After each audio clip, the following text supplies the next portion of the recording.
old days, there were hierarchies in layers. The top layer was God in terms of the total universe of the time. Under God was Queen Victoria, the second layer. The third layer was our central government. The fourth layer was our provincial government. And right at the bottom of the list is the Oaomaru Town Board, which was being formed 150 years ago. I'm going to read now the ordinance. You know what an ordinance is. It's an order from central government for something to happen. The ordinance from central government, which set up the Oaomaru Town Board, was stated in 1862.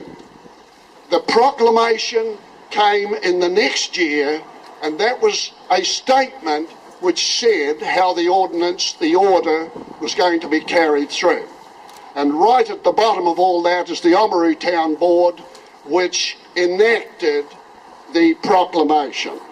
I'll now read from the ordinance as a symbol of our recognition of how our ancestors set up the Oaomaru Town Board. I'm reading from that ordinance. The Oaomaru Town Board Ordinance 1862. In the 26th year of the reign of Her Majesty Queen Victoria, from the session in Parliament 16 number 106, an ordinance to constitute a public board for the town of Oamaru.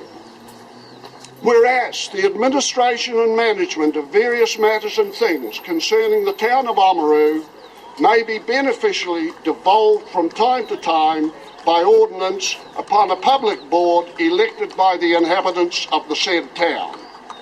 Be it therefore enacted by the Superintendent of the Province of Otago with the advice and consent of the Provincial Council thereof as follows. 1. The Oaomaru Town Board. There shall be a public board within the town of Oamaru for performing any duties that may from time to time be devolved upon the said board.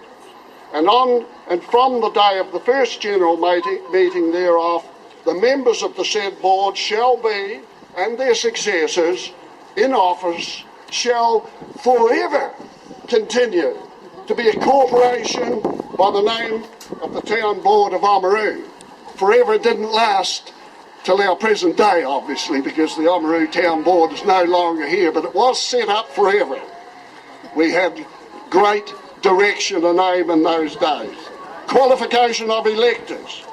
Every person whose name shall be on the roll for the time being of persons entitled to vote for the member or members for the town of Oamaru in the Provincial Council of the Province of Otago shall be qualified to vote at the election of members of the said town board. Qualification of members. Every person so qualified to vote in the election of members of the said town board shall be qualified to be elected a member of the said town board. Mode of election. Subject to provisions herein contained, every election of members of the said board shall be conducted in the manner prescribed for the election of the members of the town board at Dunedin by ordinance of the Superintendent and Provincial Council of Otago. Number of members. The board hereby constituted shall consist of 9 members. 4 of the 9 members to be first elected shall go out of office upon the first Wednesday in the month of February 1864, and the remaining 5 members upon the first Wednesday in the month of February 1008. Powers. Number 6. Subject to the provisions herein contained, the said town board shall have and may exercise similar powers and privileges in all respects to those by the before-mentioned ordinance granted to the town board of Dunedin. So basically, we were handed the Dunedin town ordinances, and they became our ordinances, which saved, of course, the trouble and exercise of having to think up our own. Boundaries of Oamaru. It shall be lawful for the superintendent, by and with the advice and consent of the Executive Council, to define and from time to time alter the boundaries of Oamaru. Number 8, when the ordinance comes into force. This ordinance shall come into force from and after such day as the superintendent shall appoint by proclamation to be published in the Government Gazette. Number 9, the short title, this ordinance shall be termed and may be cited and referred to as the Oamaru Town Board Ordinance 1862. Passed the Provincial Council this 19th day of December 1862. Today is the 16th of December, so we're 3 days early. Isn't that good? We didn't need to be late, did we? Passed by the Provincial Council, Charles Smith, Clerk of Council, Alec Rennie, Speaker. Assented to on behalf of the Governor at Dunedin this 23rd day of December 1862 by Superintendent of the Province of Otago. That is His Honour John Larkins Cheese Richardson, Esquire, Superintendent of the Province of Otago. And in 1863, that ordinance was proclaimed, and it then became the basis of the establishment of the Oamaru Town Board Ordinance. And that notice for the proclamation was put in the Otago Provincial Government Gazette on Wednesday, February the 4th, 1863. That now establishes the Oamaru Town Board by that ordinance. And even though it was established, as the article said, forever, it didn't actually last forever. But you know, in those days, the people in control did feel that the systems they were setting up were somewhat eternal. But today we know that things can change rapidly, and if a local authority lasts more than 20 years today, we tend to start looking around and wondering how to replace it or how to improve it and reinvent the wheel. We're good at reinventing wheels, aren't we? Now, I want to thank, you'll see a lovely cake here, and you'll see the symbol of the 150th celebrations. This is just the kick-off. This is just the start. There's going to be a whole raft of absorbing, interesting and exciting events which will be carried on right through next year.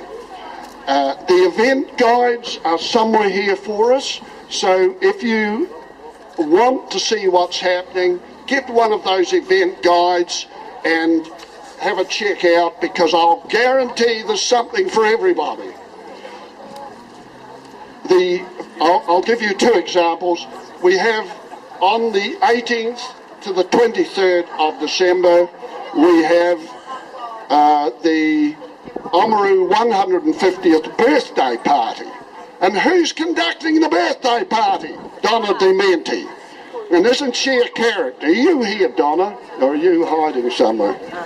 Donna is always busy, so she's somewhere and she's doing something. And on the 30th of November this year, no, next year, 30th of November must be next year, mustn't it, Annie? We don't want to go backwards in time too far. Annie Baxter, who occupies a key position at the south end of Thames Street, and who has set up a lovely tea room which is well frequented by the very best and the very worst. In fact, the whole population, I think, Annie, goes through your doors.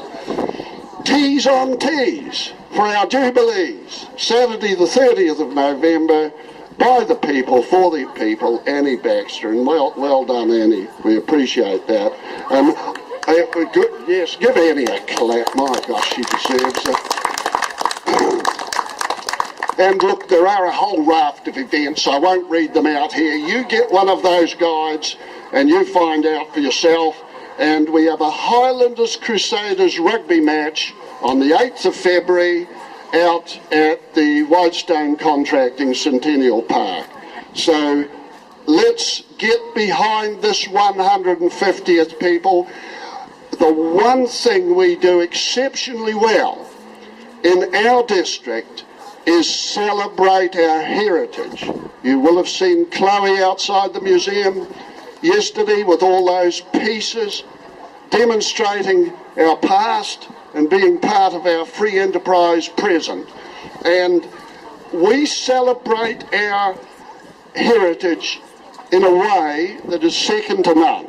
So we're looking forward to next year. It's going to be exhausting and exciting, but above all, it's going to be a recognition of our ancestors and what they did to give us such a lucky place to be in, and such a happy place to be in, and such a good life.